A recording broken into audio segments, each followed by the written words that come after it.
Chapter 163 berjudul Berbagai Macam Tanda. Glenn terkejut dan kehabisan kata-kata sejenak mendengar jawaban Roseanne itu. Glenn mengatakan pada Roseanne bulan lalu saat ia ke rumah Oatmeal, ia melihat piano di ruang tamu dan saat itu Oatmeal mengatakan kalau almarhum istrinya menyukai musik. Sambil menjelaskan hal itu kepada Roseanne, pikiran tak nyaman muncul dalam benak Glenn. Mendengar penjelasan Glenn itu, Roseanne mengenjitkan alis indahnya dan mengatakan kalau ia dan Mrs. Oriana sering berkunjung ke rumah Oatmeal saat 6 bulan awal di tahun ini. Dan terakhir mengunjungi Oatmeal adalah bulan Juni ini. Roseanne mengatakan kalau ia sangat ingat pernah bertanya pada Oatmeal kenapa Oatmeal masih memilih sendiri. Dan Oatmeal pun menjawab kalau ia masih belum bertemu dengan wanita yang ia ingin nikahi. Dan saat itu tidak ada piano di kediaman Oatmeal. Mendengar itu jantung Glenn terasa putus, seolah-olah ia merasa ada sesuatu yang tak beres. Ia mengeluarkan uang logam setengah penny dari sakunya dan memegangnya dengan ibu jari dan jari tengah. Ia menarik nafas dalam-dalam dan segera merapalkan kalimat ramalannya. Ada yang salah dengan kondisi Oatmeal saat ini. Ada yang salah dengan kondisi Oatmeal saat ini. Pupil matanya langsung menggelap saat ia melafalkan pernyataan itu dalam hati dan memasuki mode cogitation. Ting! Ia menjentikan ibu jarinya membuat koin kekuningan itu terpental ke udara dan berputar. Pak! Koin itu jatuh tepat ke telapak tangan Glenn yang terbuka. Kali ini potret George III menghadap ke atas. Itu menandakan bahwa kalimat ramalan Glenn itu memang benar. Itu berarti memang ada sesuatu yang salah dengan situasi Oatmeal saat ini. Saat Glenn menggenggam koin itu, ia tiba-tiba teringat sepasang mata transparan, dingin dan kejam, tanpa alis yang pernah dilihatnya di belakang Oatmeal ketika ia baru saja menjadi pioner dan sedang bereksperimen dengan spirit vision-nya. Oatmeal telah menjelaskan bahwa sepasang mata itu merupakan ciri khas sihir ritualistik.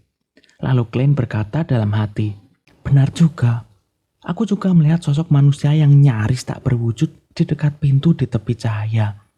Warna oranye identik dengan kegelapan di sekitarnya. Selain itu, setelah aku mencerna ramuan sihir sepenuhnya, aku diam-diam mengubah cara mengaktifkan spirit visionku menjadi ketukan gigi geraham kiriku. Aku kebetulan melihat Oatmeal dan tiba-tiba dia terbatuk hebat. Adegan demi adegan muncul di benak Glenn membuat ekspresinya muram. Roseanne menatapnya dan bertanya dengan takut. Apakah Oatmeal kehilangan kendali? Tidak mungkin, meskipun dia jahil dan pelit dan ingin diganti semua pengeluarannya, dia tetap orang baik. Dia jarang marah, tidak mungkin. Dia tidak akan kehilangan kendali. Lalu Glenn pun menjawab dengan nada menghibur. Aku tidak yakin tapi kurasa Oatmeal hampir kehilangan kendali. Glenn segera berjalan melewati sekat dan membuka pintu kantor Kapten Dunn. Dunn Smith terkejut oleh gangguan tiba-tiba itu. Ia hampir tersedak kopinya. Apa yang terjadi? Dia tidak menyalahkan Glenn, ekspresinya langsung berubah tegas. Glenn menjawab dengan sederhana tanpa menyembunyikan apapun. Kapten, ramalanku mengatakan ada yang salah dengan Oatmeal. Bulan lalu, Oatmeal memberitahuku bahwa mendiang istrinya menyukai musik, tetapi hari ini Roseanne mengatakan bahwa Oatmeal tetap melajang selama ini.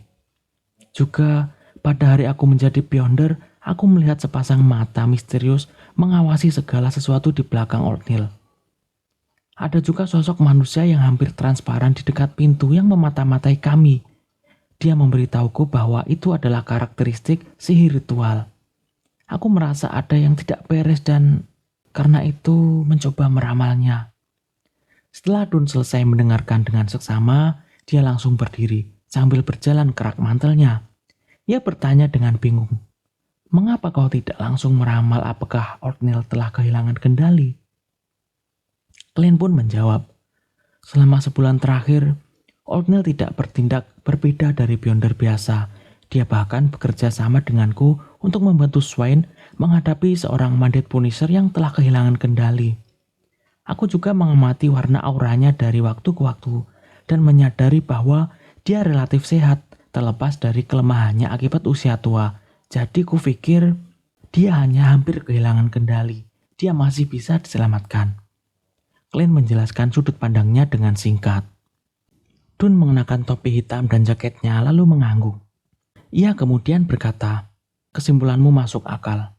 Ayo kita kunjungi Ornell sekarang dan usahakan untuk tidak membuatnya gelisah jika memungkinkan. Setelah itu, kita bisa mencoba mengontrolnya dan menggunakan sihir ritual untuk menstabilkan kondisinya agar tidak semakin parah. Mendengar ucapan Dun itu, Klein berkata dalam hati, mengontrol. Klein mendapat ide ketika mendengar kalimat mengontrol. Kapten, bisakah kita menggunakan artefak yang disegel nomor 3 strip 0611? Klein sejak tadi memikirkan bagaimana dia bisa menyelesaikan masalah Oatmeal dan menyelamatkannya.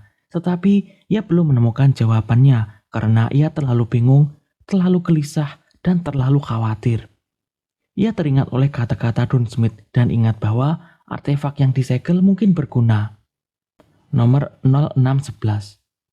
Nama Peaceful Hair Strands atau bahasa Indonesianya adalah helaian rambut perdamaian. Tingkat bahaya 3. Sangat berbahaya, harus digunakan dengan hati-hati, hanya dapat digunakan untuk operasi yang membutuhkan 3 orang anggota atau lebih. Klasifikasi keamanan, anggota Nighthawks resmi atau lebih tinggi. Metode penyegelan tidak boleh bersentuhan langsung dengan organisme hidup. Deskripsi, hiasan sederhana yang dibentuk dengan banyak helaian rambut hitam. Selama bersentuhan dengan makhluk hidup tanpa perlindungan apapun, makhluk hidup tersebut akan kehilangan semua keinginan dan emosinya, termasuk emosi lapar, marah, duka, rasa sakit, iri hati, cemburu, benci, sukacita, kepuasan, keserakahan, dan lain-lain. Telah dipastikan bahwa makhluk hidup yang berada di bawah pengaruh 0611 bahkan akan kehilangan keinginan untuk lepas dari pengaruh artefak ini. Mereka akan diam di tempatnya hingga akhir hayatnya. Jika kekuatan eksternal digunakan untuk melepaskan orang tersebut dari pengaruh 0611, maka orang tersebut akan pulih secara bertahap. Namun, data eksperimen menunjukkan bahwa prasyarat untuk ini adalah orang tersebut belum terpengaruh artefak ini dalam waktu 2 jam. Setelah kontak berlangsung lebih dari 2 jam, korban akan terdiam selamanya.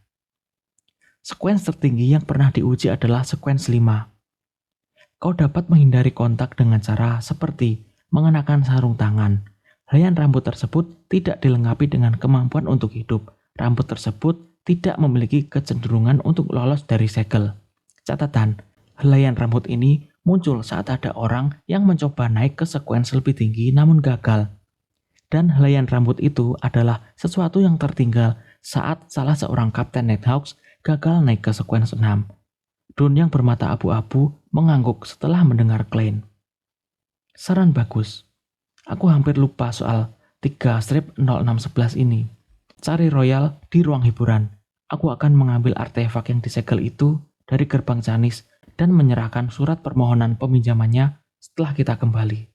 Singkat cerita, akhirnya Kapten Dun, Royal, dan Klein menuju ke kediaman Oatmeal yang berupa bungalow, menggunakan kereta kuda milik Nighthawks dengan Cesare sebagai pengemudinya.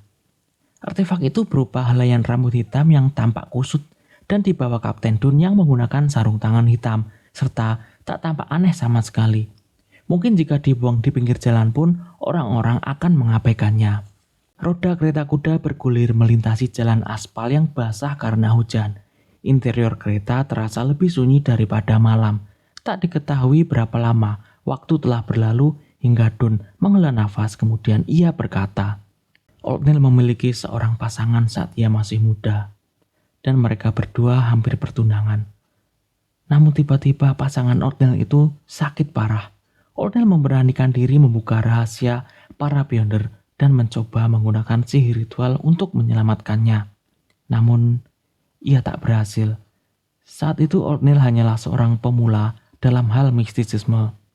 Menurut catatan, para Nighthawks saat itu semua waspada, takut Oatmeal akan kehilangan kendali karena hal ini. Namun untunglah, ia berhasil menemukan kewarasannya dan tampak normal. Klein lalu berkata dalam hati, semoga saja kali ini juga alarm palsu. Klein membuat gestur bulan merah tua di depan dadanya dan berdoa, Semoga sang dewi menjaganya. Dun dan Royal mengikuti. Semoga sang dewi menjaganya. Langit mulai cerah seiring awan gelap mulai surut. Para Nighthawks tiba di depan bungalow Oatmeal.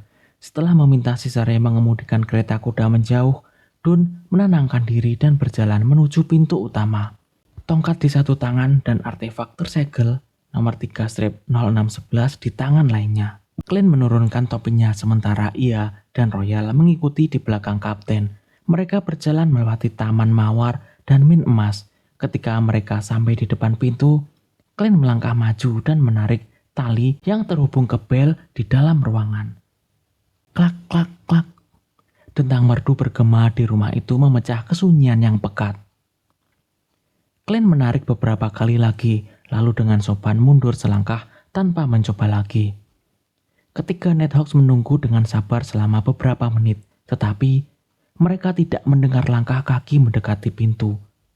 Clint lalu berkata, "Mungkin O'Neill pergi ke dokter dan tidak ada di rumah."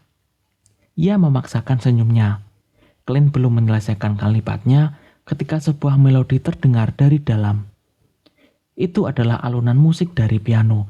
Irama tersebut terasa seperti danau sunyi yang diselimuti kabut tipis di bawah sinar rembulan. Ekspresi Dun menjadi sangat tegas dan muram. Saat Clint hendak melakukan ramalan lagi, ia tiba-tiba melihat cairan mengalir keluar dari celah di bawah pintu. Aliran cairan itu awalnya transparan dan murni, namun kemudian berubah menjadi merah tua yang mirip dengan darah. Selanjutnya kita masuk ke chapter 164 yang berjudul Orang-orang yang Malang. Warna darah terpantul di mata Clint saat ia menatap dengan seksama cairan yang mengalir itu. Saat itu, terdengar batuk ringan dari dalam rumah. O'Neill berbicara dengan suara agak serak.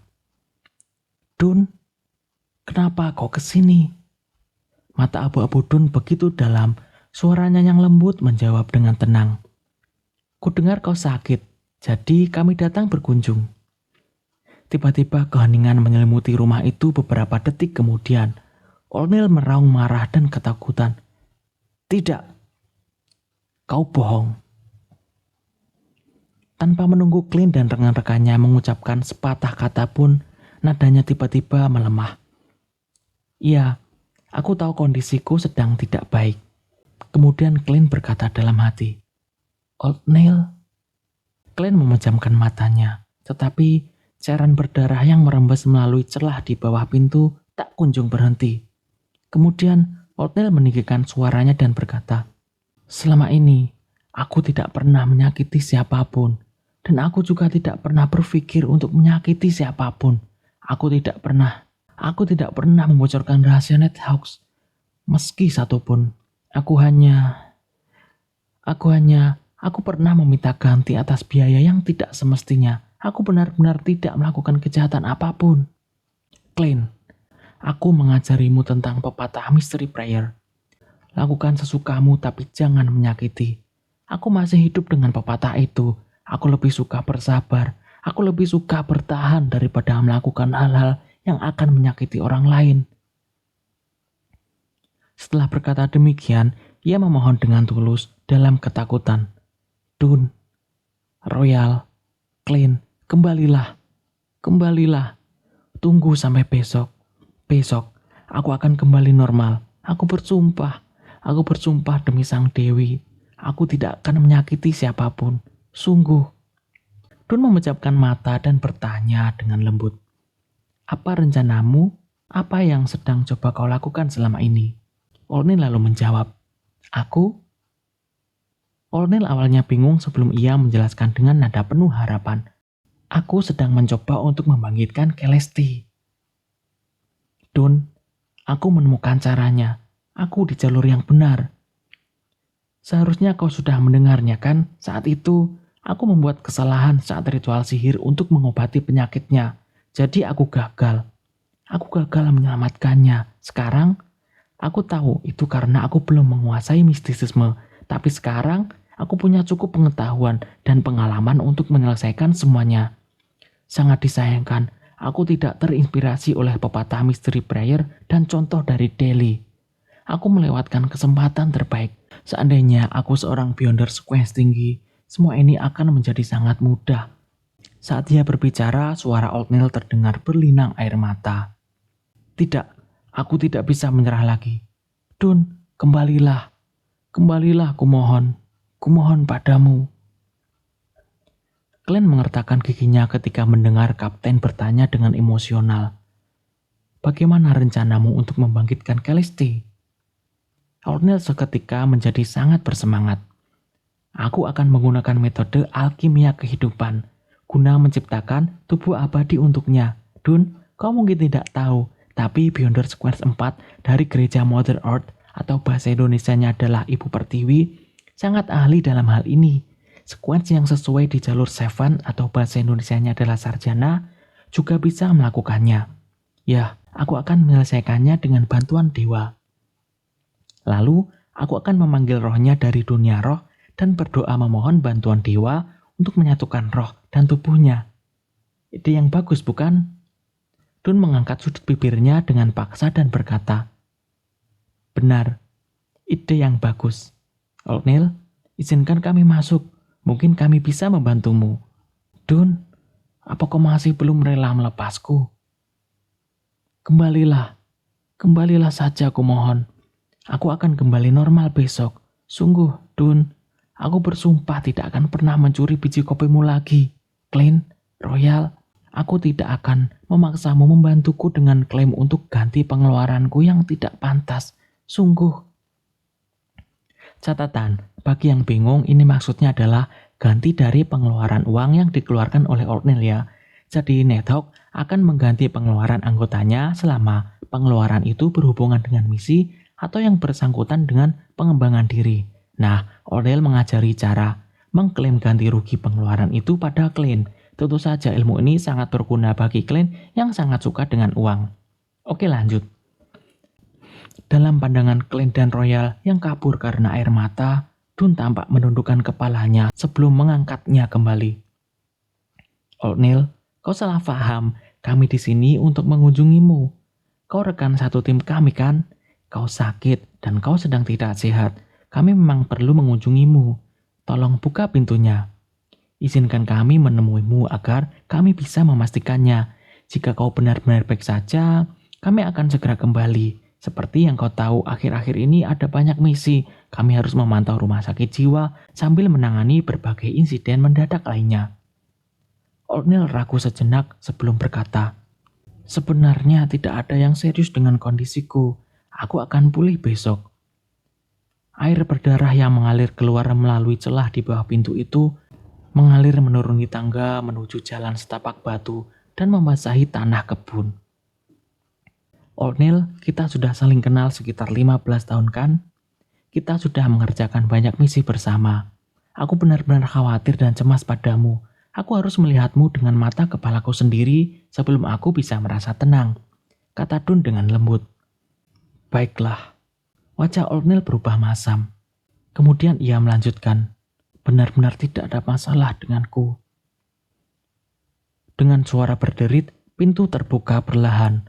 Clint segera menyeka air matanya dan penglihatannya yang kabur kembali normal. Lalu ia melihat ke dalam, tampak karpet di lobi berwarna merah dan lengket.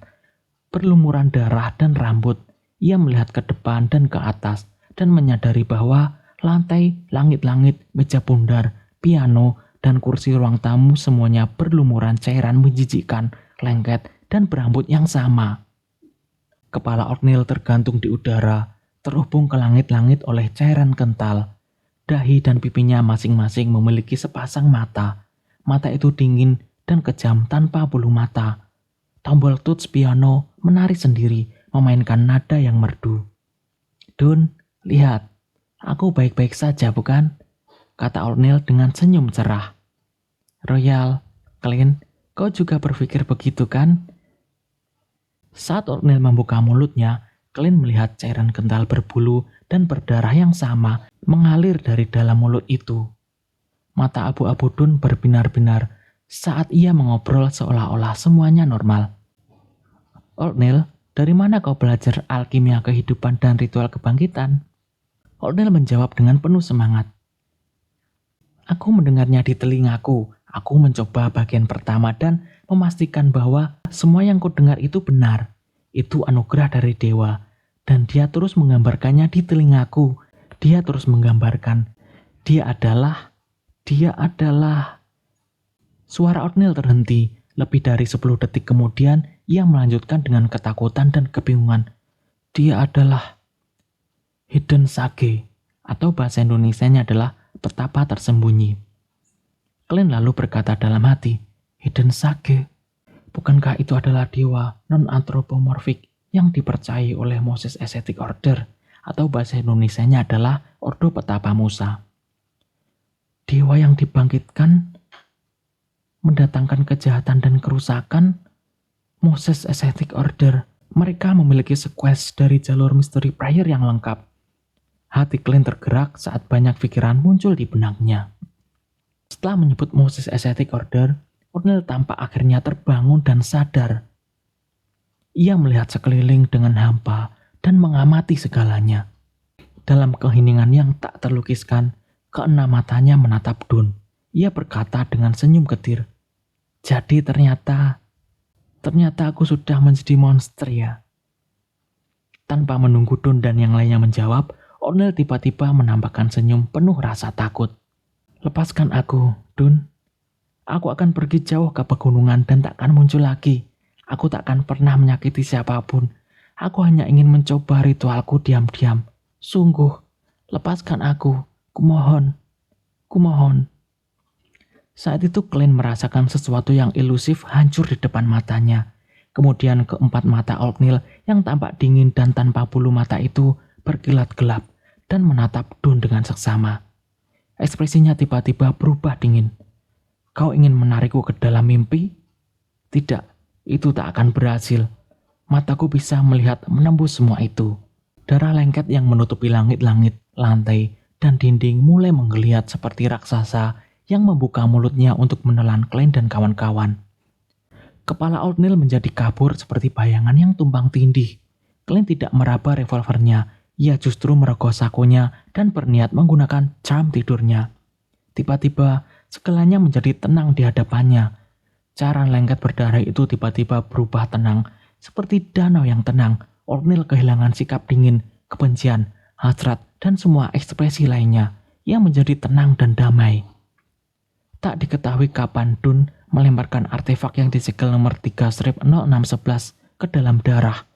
Keempat mata tanpa bulu mata di dahi dan pipi Oatmeal tua perlahan menutup, seolah kehilangan keinginan untuk tetap terbuka. Makhluk hidup apapun yang bersentuhan dengan peaceful hair strands atau bahasa Indonesia adalah helaian rambut perdamaian akan berubah menjadi damai dan kehilangan semua motivasi hingga akhir hayat mereka. Dun, Glenn, dan Royal menodongkan senjata mereka bersamaan dan membidik kepala Oatmeal. Lalu Oatmeal menampakkan raut ketakutan yang teramat dalam. Ia meronta, hasratnya yang kuat untuk hidup melawan artefak yang disegel nomor 3-0611 itu. Keempat mata tambahan itu menghilang. Kerutan di sudut mata dan mulutnya masih dalam. Rambutnya masih putih, mata merahnya masih keruh, persis seperti saat Glenn pertama kali bertemu dengannya. Dun, ingatkah kau saat aku menyelamatkanmu?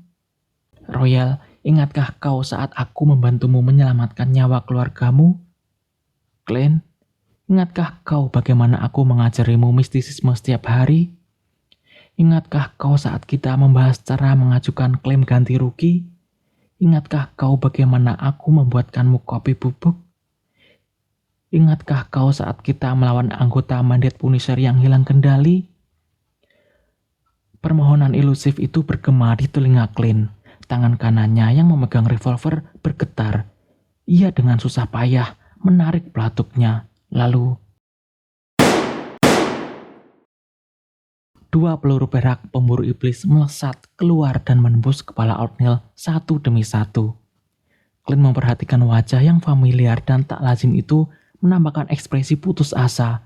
Ia melihat tengkorak kepala Oatmeal pecah, warna merah dan putih di dalamnya menyembur ke segala arah.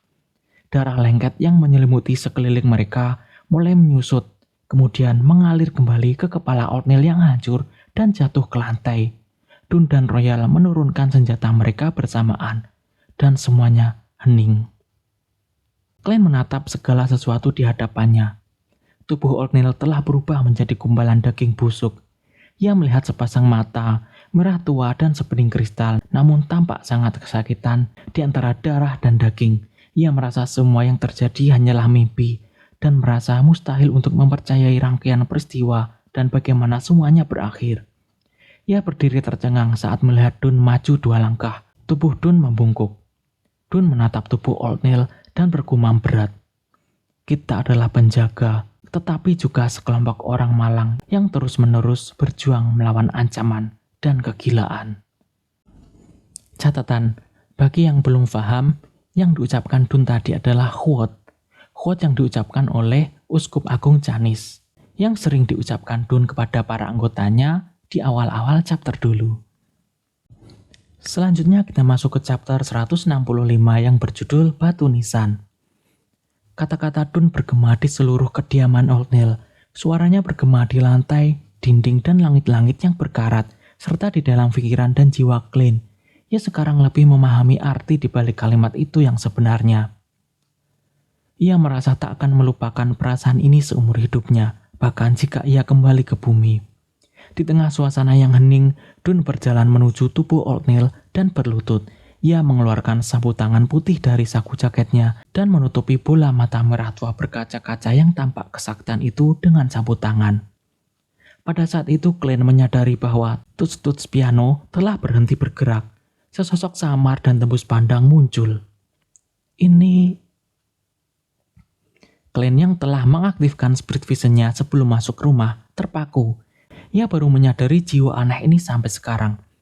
Glenn melihat sosok tak berwujud itu menguap dengan cepat, lenyap di depan matanya. Ia samar-samar tahu apa yang sedang terjadi. Menahan rasa berat di hatinya, ia mendengar kapten memerintahkan. Periksa rumah Oldneil dengan seksama untuk mencari petunjuk. Glenn lalu menjawab, baiklah. Glenn butuh semenit untuk mengenali suaranya sendiri. Suaranya serak dan berat, seolah-olah ia sedang flu. Baiklah, jawab Royal juga. Glenn lalu berkata dalam hati, kondisi suaranya kurang lebih sama denganku. Rasanya seperti lubang hidung kami tersumbat. Glenn menatap rekan setim wanitanya ini, yang biasanya tidak banyak berekspresi seolah-olah ia baru pertama kali mengenalnya. Menaruh tongkatnya di rak payung di dekat pintu, Glenn berjalan mengitari artefak yang disegel nomor 3-0611. Ia melangkah berat ke ruang tamu dan naik ke lantai 2. Kemudian ia mencari petunjuk di setiap ruangan. Oldneil mempekerjakan seseorang untuk membersihkan kamar-kamarnya secara teratur sehingga kamar-kamar tidak berantakan seperti pria lajang pada umumnya. Semuanya tertata rapi seolah-olah ada kehadiran seorang wanita di rumah itu. Setengah jam kemudian, Glenn menemukan beberapa catatan tulisan tangan di rak buku di kamar Oldneil. Catatan itu mencatat sebuah ritual aneh dan misterius. Alkimia kehidupan. Bahan-bahan yang dibutuhkan meliputi 100 mili air dari mata air peri dalam kurung mata air emas di Pulau Sonia, 50 gram kristal bintang, setengah pon emas murni, 5 gram Phlogiston, 30 gram besi merah, dan sejumlah besar darah segar dari orang yang masih hidup. Oldneil menulis catatan di bawah tulisan tentang darah segar dari makhluk hidup itu. Aku bisa mempertimbangkan untuk mengambil darahku sendiri, mengumpulkannya sedikit demi sedikit, dan mengawetkannya menggunakan sihir ritual. Glenn berkata dalam hati, aku bisa mempertimbangkan untuk mengambil darahku sendiri. Glenn memejamkan mata dan meremas catatan itu. Kamis pagi pukul 9 waktu bulan di pemakaman Rafael. Glenn mengenakan setelan jas hitam dan memegang tongkatnya. Ia berdiri diam di sudut pemakaman. Ia menyelipkan sapu tangan putih bersih di saku dadanya dan memegang bunga slumber. Dun, Frey, Leonard, dan Kinley membawa peti mati hitam berisi jenazah Oldneil. Mereka perlahan berjalan ke depan batu nisan, lalu dengan perlahan menurunkan peti mati itu ke dalam liang lahat. Saat melihat tanah coklat dilemparkan ke dalam liang lahat, Rosen yang mengenakan gaun hitam dan bunga putih di rambutnya menangis. Bisakah seseorang memberitahuku apakah semua ini benar-benar terjadi? Mengapa ia kehilangan kendali? Mengapa ia meminum ramuan itu? Mengapa ia menjadi beyonder? Mengapa harus ada hantu dan monster? Mengapa tidak ada cara yang lebih aman? Kenapa? Kenapa? Glenn mendengarkan dalam diam hingga peti mati Oldnell terkubur seluruhnya di dalam tanah. Semoga Sang Dewi memberkatimu. Glenn membuat gestur bulan merah tua di depan dadanya, lalu melangkah maju dan meletakkan bunga tidur di depan makam. Semoga Sang Dewi memberkatimu. Dun Freye dan yang lainnya mengetuk dada mereka searah jarum jam, membentuk gestur bulan merah tua. Glenn mendongak, menegakkan punggungnya, dan melihat foto hitam putih di batu nisan. Oldnell mengenakan topi hitam klasiknya. Rambut putihnya menyembul di pinggirannya, kerutan di samping mata, dan mulutnya tampak dalam. Mata merah gelapnya agak keruh. Ia begitu damai, tak lagi merasakan duka, sakit, atau takut. Di bawah foto itu ada sebuah kalimat yang diukir di batu nisan. Itu berasal dari isi entry terakhir dari buku harian Oldnell. Tulisan tersebut berbunyi, "Jika aku tak bisa menyelamatkannya, maka aku akan menemaninya." Angin pagi berhembus lembut, keheningan dan kekosongan pemakaman Rafael menyelimuti semua orang. Sore harinya, Glenn membawa formulir yang telah ditandatangani kapten ke gudang perlengkapan. Ia membuka pintu yang setengah tertutup dan melihat Brad dengan janggut tebal hitamnya duduk di balik meja. Glenn tampak terpaku sebelum menyerahkan formulir itu.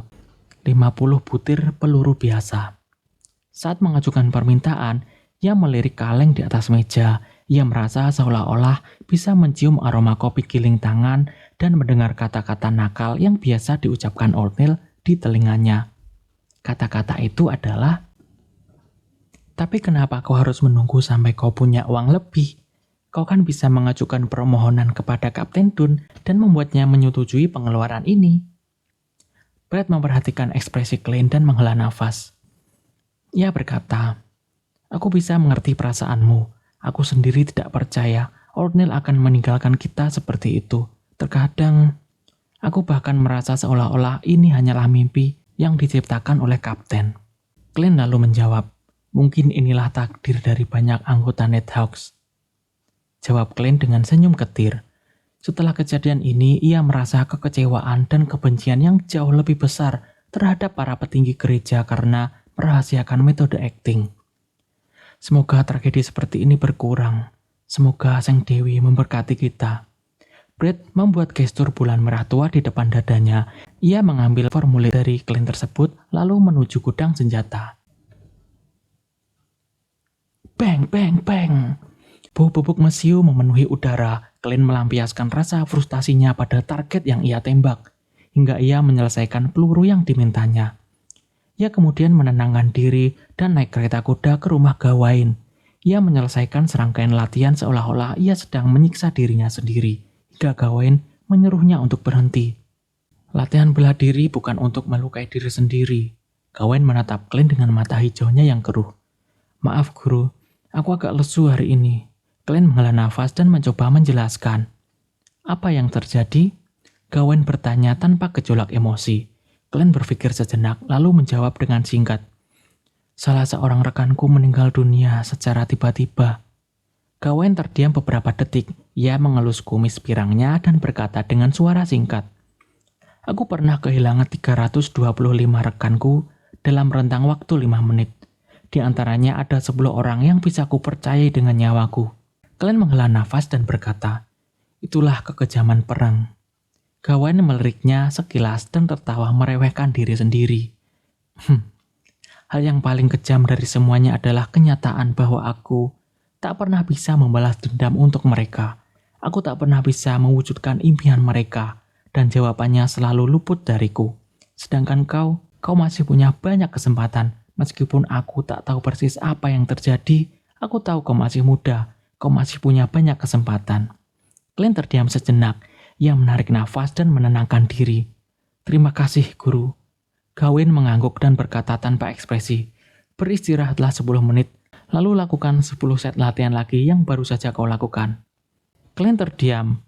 Ia sejenak ragu dan bingung ekspresi apa yang harus ia tunjukkan. Di hari Jumat pagi, di ruang hiburan Nighthawks, Klein, si Catron, dan Freye duduk mengelilingi meja bundar.